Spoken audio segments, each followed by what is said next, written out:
Yo, hello and welcome to the channel. This is Babu Ichu, and today I'm going to be giving out some super important tips for all the intermediate players out there. This is going to be the most useful for players between 15 and 30,000 trophies, but if you don't want to be a bad random, I suggest that you stick around regardless of your trophies and learn these tips as well. One thing to note is that these tips focus more on trophy pushing than ranked, though I've tried to make all 5 of them generic enough that they will work in both. So without further ado, let's hop into the video.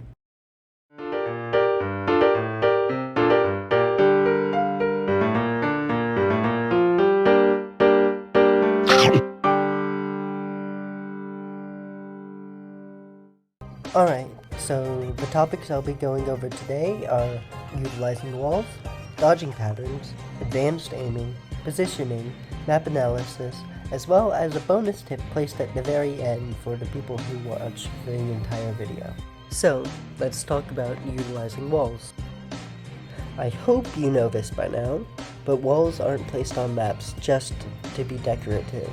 They provide cover for brawlers on key parts of a map, they establish lanes, and they help determine the overall meta of the map, something I will discuss more in the map analysis portion of the video. At this point, you're probably using walls when playing throwers and to block attacks, especially if you're low.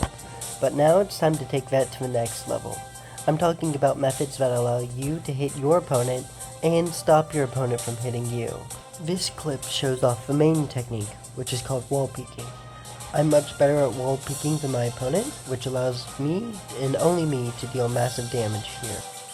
Colt tries to hide behind the wall to heal, but he picks a really bad spot, allowing me to secure the kill, though I'm immediately caught up in another fight as Crow tries to chip at me. Let's keep track of how many daggers I'm able to dodge by utilizing this 1x1 wall. I don't think it was a good idea for the Crow to engage me because I have the Crow pinned between me and the smoke, and well, I am technically pinned between that spike near the center and the Crow.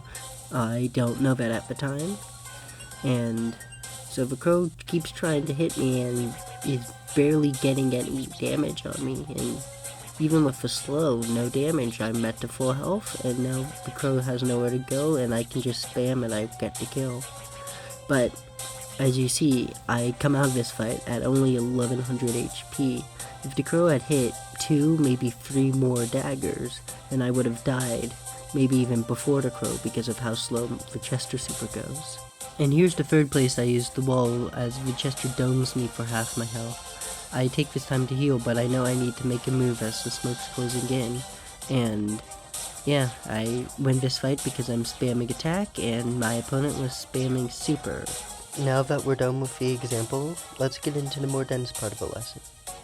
So, wall peeking happens when both brawlers in the fight are using a cover wall, and every now and then they peek out to try to get a chip shot on their opponent. The person who's better at wall peeking will take less damage and charge more of their super than the opponent, giving them the advantage in the fight. If you want to see more examples of wall peeking, I highly suggest you check out the Brawl Stars Esports YouTube channel. And when you feel like you want to practice this, hop into Solo Showdown. Chester and Sandy are probably the most forgiving brawlers for you to practice with, but if you want to choose a lower rarity brawler, then maybe Jesse or Gale are also good options.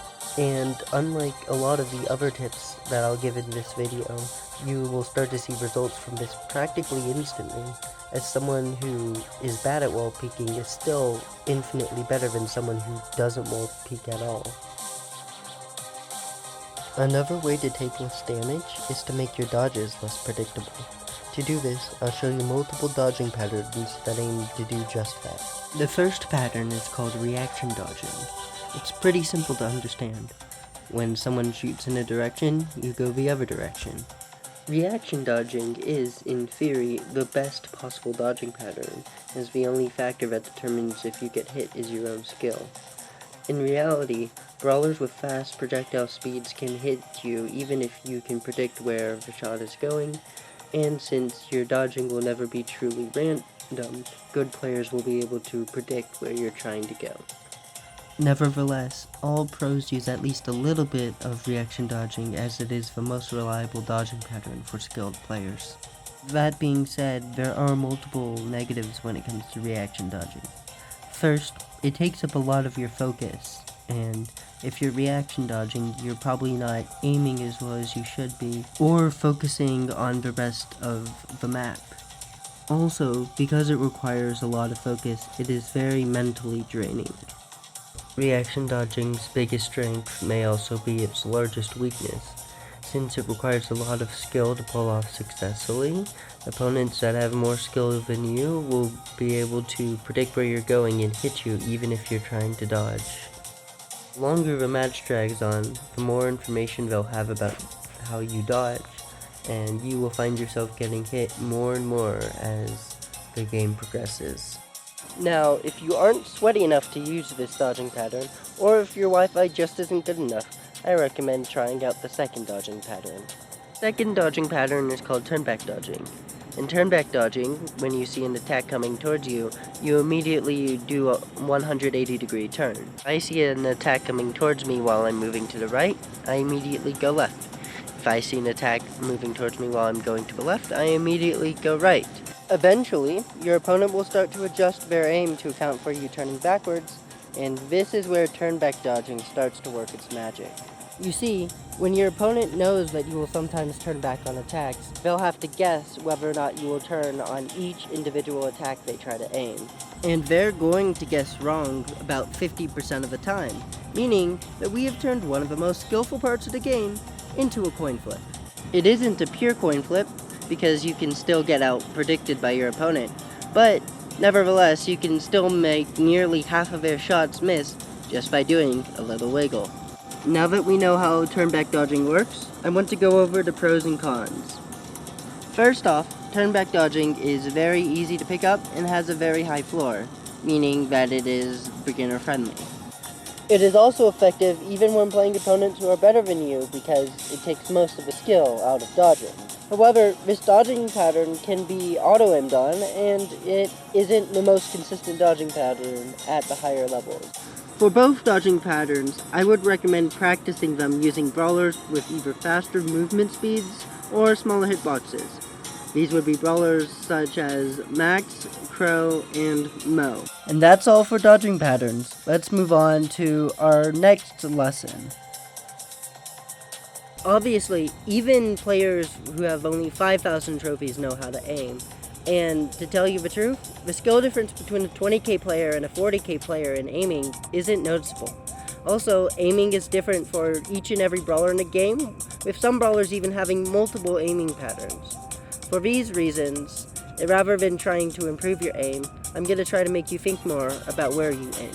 Take this situation. There's a lot of gems in the middle, but they're unreachable because you're playing a thrower and the enemy has just come out of spawn. The best move in this position is to attack right here, even if you don't think it will hit anyone. Your opponents will unconsciously determine that it is a better idea to go around and attack you, rather than try to force their way through a choke point. With this move, you've bought enough time for your teammates to scoop up the gems, start a countdown, and win the game. Of course, that was a very niche scenario, so let's look at the same idea more generally.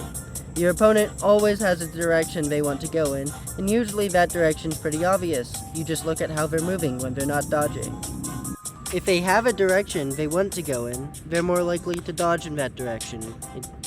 And so you can shift where you aim slightly in the direction they want to go to subtly nudge them away from their desired location. And while any good player will notice that you've started aiming differently, they still have to react to what you do. I want to stress though that this is purely a defensive strategy. When your opponent is defending, they're already at their desired location, so they would not have the same tell an attacker would. And even when defending, this isn't always the optimal strategy. For instance, if your opponent has multiple nearby paths to get to their desired location, you can't cover all of them, so they're going to make forward progress, and the best you can do is just get as much damage on them as possible. You also have to make sure, if you're defending, that you don't run out of ammo. If all you have done is prevent your opponent from going someplace without getting a lot of damage on them, and now you can't prevent them from going to that place anymore, guess where they're gonna go? If you want to practice this advanced aiming, I recommend playing a thrower or a brawler with a slow attack like Ems or Squeak. Positioning is one of the most important skills that you will need to learn in order to become a master. I can't teach you everything here in this video, otherwise it'd be about 8 hours long, but I can teach you the basics, as well as some of the most important parts of positioning as well. So, what is positioning? Positioning is the art of placing yourself so that you can provide the most benefit to your team and the most detriment to your opponent's team. I'm about to show a clip where one person's poor positioning leads to a goal being scored. The first time we run through it, I'm going to be silent, and then afterwards, I'm going to analyze that clip for you.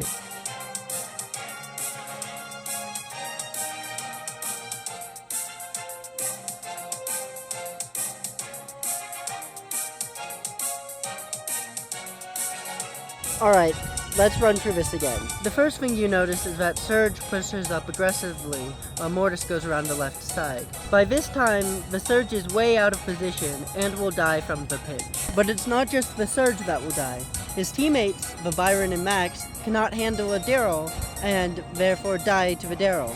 While if the Surge had gone back and helped his team defend against the Daryl, well, there would not be a goal. That clip, despite only being 13 seconds long, showed off the 3 most important pieces of positioning. That would be pinching, lane assignments, and matchups. Pinching is defined as attacking a target from multiple directions. The greater the angle between the directions you are attacking from, the more effective the pinch will be, as shown by this super scientific chart.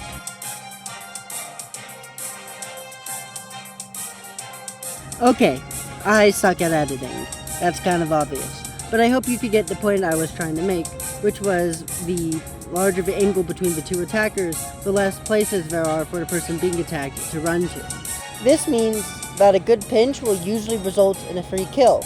A kill that you got because of either your good positioning or their bad positioning, which you took advantage of. It's important to note that pinching isn't really positioning, but rather the end result of one team out-positioning the other. But I thought that it was important to include in this section because of how pinching does relate to positioning. Now, if we could guarantee a pinch using positioning any game we wanted to, that would be amazing.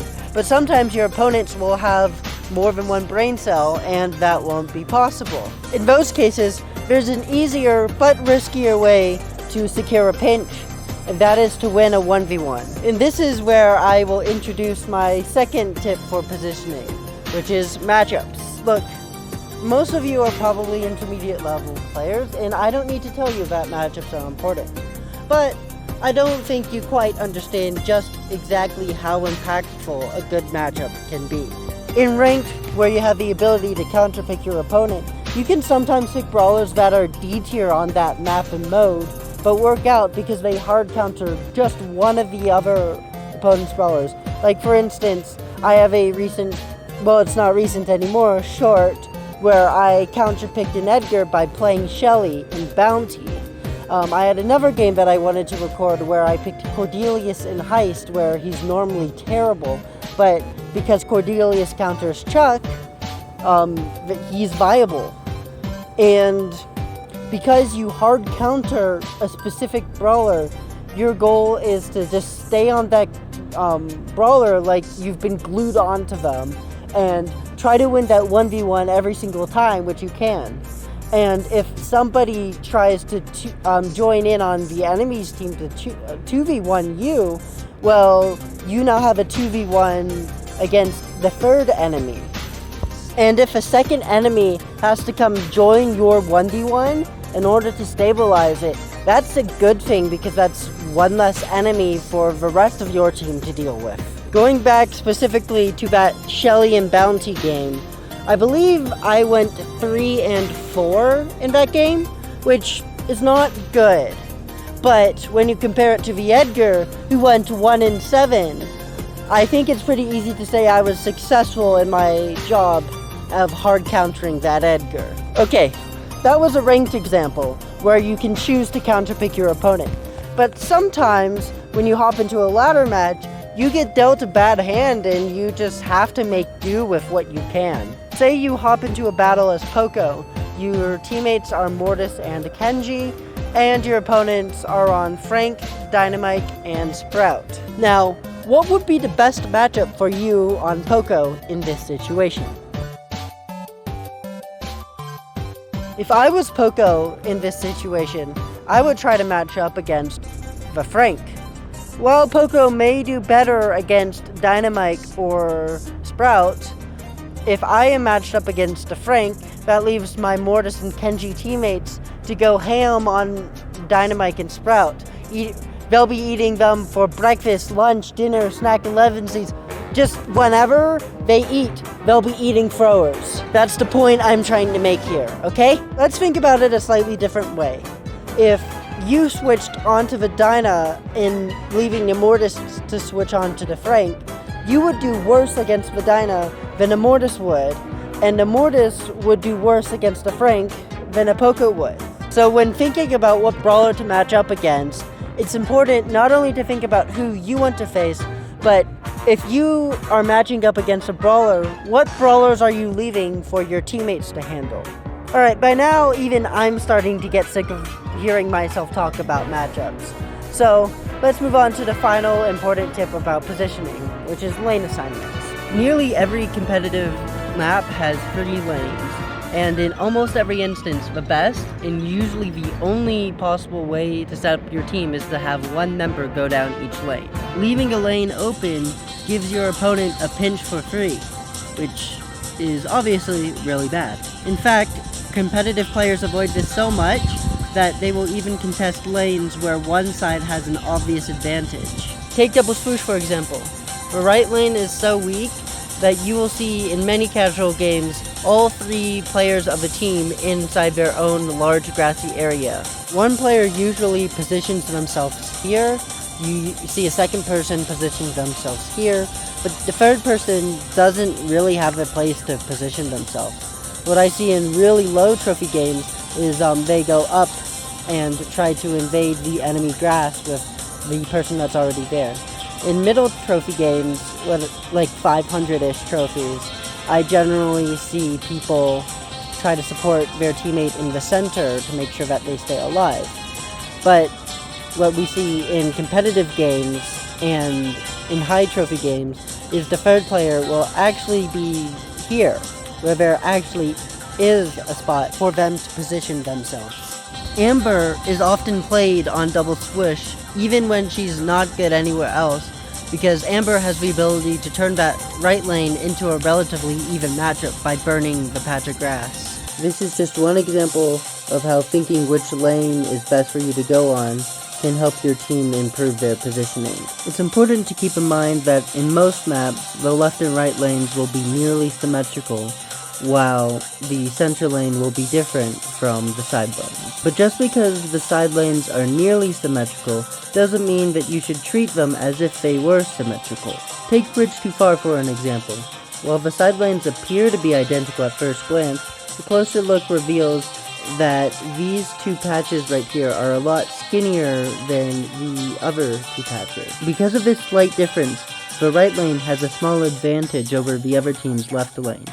If you've ever found yourself dying more often on the left lane on this map, this is probably why. This is why brawlers such as Brock and Colt, who are long range and also can deal high damage to the safe, are best on the right lane, because they can turn this tiny advantage into more opportunities on the safe. More opportunities on the safe means more damage. Unfortunately, there's always something that can get in the way of proper lane assignments, and that is stupid randoms. If you get a Poco who decides that they really want to play his side lane on Undermine, there isn't much you can do about it.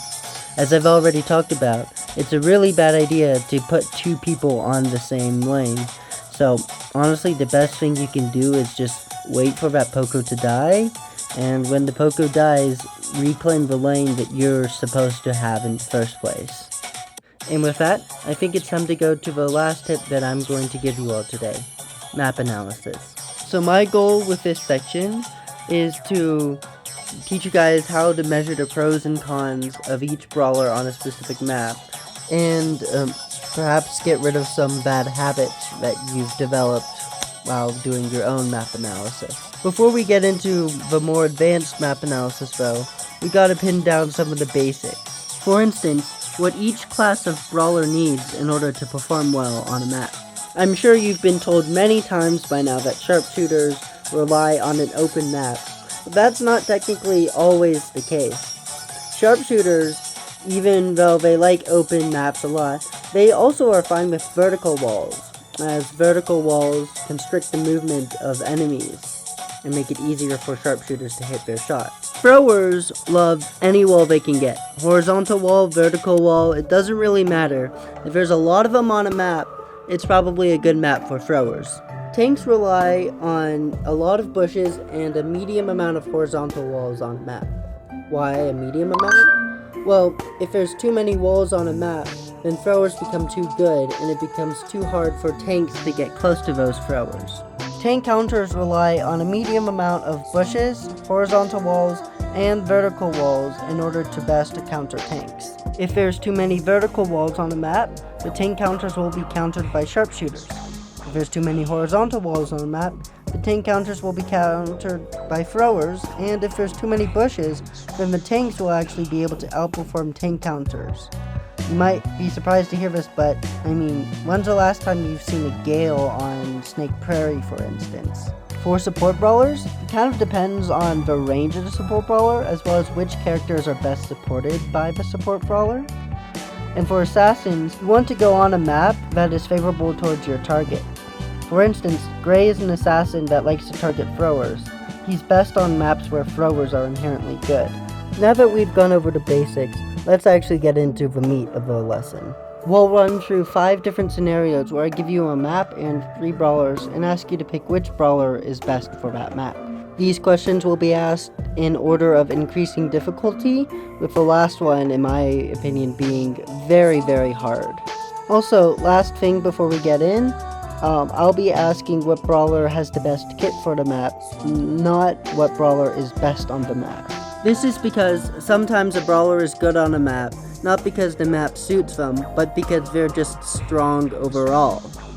And since I want this to be useful further into the future, we're going to try to reduce this as much meta bias as we can. Alright, for scenario number 1, is the brawler with the best kit for shooting star either Piper, Bull, or Edgar? So the answer here is obviously Piper. And if you didn't say Piper, then you're either trolling or you have a massive skill issue. Piper is good here for a couple of reasons. The first, of course, being that it's a very, very open map.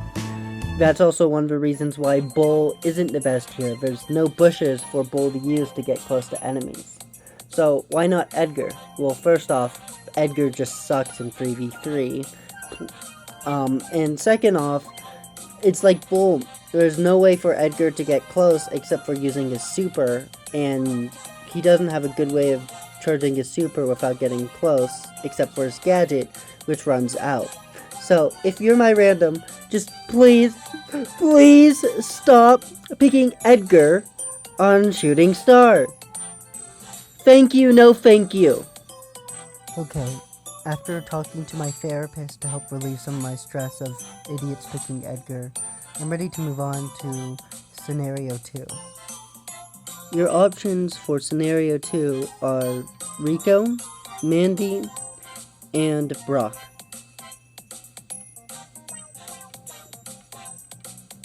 Alright, in my opinion, the answer here is Brock.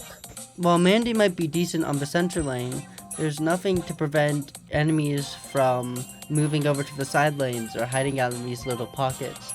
And it's really hard for Mandy to find any good value on those side lanes. While Rico is played sometimes on this map at competitive levels, it struggles in both the center and the side lanes, as the side lanes don't have very good bounce opportunities for Rico, and the center, Rico usually gets outranged by other brawlers. Meanwhile, Brock can work as a center laner or as a side laner due to the fact that his rocket has some AoE on explosion.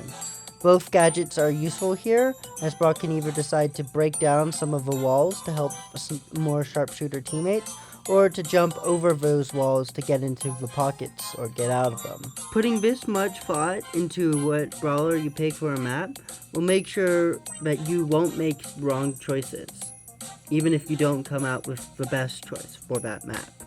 Our third scenario is on the map Bridge Too Far, and your options are Kit, Belle, and Colette. If you picked Kit, I guess you're following the meme from the World Finals recently, but pretty much everyone here knows that it's really between Belle and Colette. Colette is incredibly good on Heist because of the ability to deal 10% of the safe's damage, while Belle is just a generically good sharpshooter. Well, this is a sharpshooter map. And while Colette is absolutely a good option for this map, I mean, even pros play it here, I'm going to try to argue that Belle is the better pick here. Colette struggles the most against brawlers with long range, and considering that this is a long range map, that's who Colette is going to be facing most of the time. Meanwhile, Belle outranges a lot of characters that are considered long range, which means that she'll likely have a favorable lane matchup on any lane that she chooses. The opposite of Colette, in fact. Unlike Colette, Belle does not require good teammates in order to perform well on the map, which is why I think she's a better pick for it in general. Moving on, our fourth example will take place on Pineapple Plaza, and your options are Surge, Crow, and Sandy. In my opinion, the brawler with the best kit for this map is Crow. First, let's talk about Surge. On a map like this, Surge's range and low movement speed are huge weaknesses that he can't really overcome. There's no good place on the map that allows brawlers with Surge's range to get easy hits on an enemy brawler, making it very hard for Surge to rank up in any reasonable time frame. Sandy does feel like an incredible choice. A well-placed super means that you can move from any of the four main bushes to any of the other four main bushes, basically giving you total center control. However, Sandy falls into the same issue that Surge does. Sandy does not have enough range to justify him being used on this map. Meanwhile, unlike Surge and Sandy, Crow does have a range to justify using him on this map. It's almost impossible to stay in the center without being hit by a Crow in the bushes, which will benefit greatly from the speed gear on this map. The map has just enough walls to make snipers hard to play, while being open enough for Crow to shine. When this map is in rotation, I suggest that you push Crow here. And finally, let's get to our fifth situation. The map, Dueling Beetles. For brawlers, Jesse, Dinah, and Barry. Now, instead of imagining that we're playing with randoms on ladder, for this final test, we will be imagining that we are playing with two friends in ladder. This means that not only do you have to think of how good this brawler's kit is on the mode, but also can it synergize well with other brawlers? Can its weaknesses be covered by other brawlers? Is there some sort of degenerate cheese strategy that you can do with this and another brawler? These all are other things that you'll have to think about while deciding which brawler's kit is best for this map. And I've already given you a lot of time to think about this, so unless you want to pause right here, I'm going to reveal the answer right now. The answer is Barry. Now, all three of these brawlers are good on this map, so let's talk about why Barry is considered exceptional while the rest are just good. Now, all of these brawlers excel at helping keep their team on the hot zone, so I'm not going to differentiate between them there. I'm going to talk about the other two parts of the game, which are regaining control and fighting for control. Fighting for control is when Jesse is weakest. This is because in order to really do well on this map, Jessie needs her turret. And when you're fighting for control, usually at the beginning of the game, she doesn't have her turret available. And without her turret, Jessie is just outclassed by other brawlers that are meta on this map. Meanwhile, Dynamite struggles at regaining control. Like, fighting for control, Dyna is not an issue. In fact, his gadget makes it very easy to gain control. You just need to hit one shot and with a gadget and it's a guaranteed kill. Regaining control, however, is a very different story, as without good walls and good positioning, there's not much to prevent Dyna from dying. However, Barry does not struggle in either facet of the game.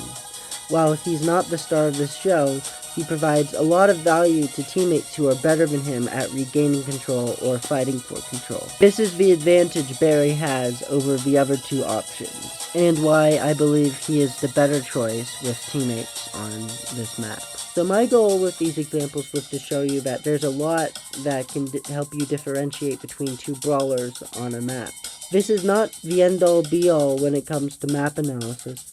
Far from it. In fact, I've given you very little knowledge for map analysis. I've just given you shortcuts to make learning this knowledge easier when you do it for yourself, because this is something you will have to practice a lot. And when you do find a brawler who's good on a map, you're probably going to want to play that brawler a lot in a row on that map, which is where my bonus tip will come in handy. For this tip, I'll be telling you how to better succeed when you're doing long grinding sessions where you're pushing one or a few brawlers for hours on end. These tips will be helpful regardless of whether you're playing with randoms or on a team with your friends. The most important thing for you to do is to take care of yourself. You should always have a water bottle nearby in case you get thirsty. If you need to use the bathroom, go between games. Don't worry about your teammates waiting for you. Just tell them you're going, and then go. And if you're hungry, well, just get some snacks for you to eat, like when you're respawning or something. It's important to take care of yourself, or else you won't be able to reach your full potential when brawling. And if you don't play up to your potential for a couple games in a row and you find yourself tilting, the best thing you can do is to try to get out of that tilting mindset. Well, this is obviously easier said than done, but I do have a couple of suggestions to help with this. The first is to try playing a lower trophy brawler for one game. You should be facing much weaker opponents, and you should be able to crush them, easily regaining confidence you may have lost, or may not have even realized you lost when you started tilting. The second option, and my preferred option, is to take what I call a mental reset. When you exit out of a game and you're on a home screen, don't touch any button for like 30 seconds. Just sit there and let your brain reset. If you do want to think about something, perhaps think about places where you could have played better. Not places where your randoms could have played better.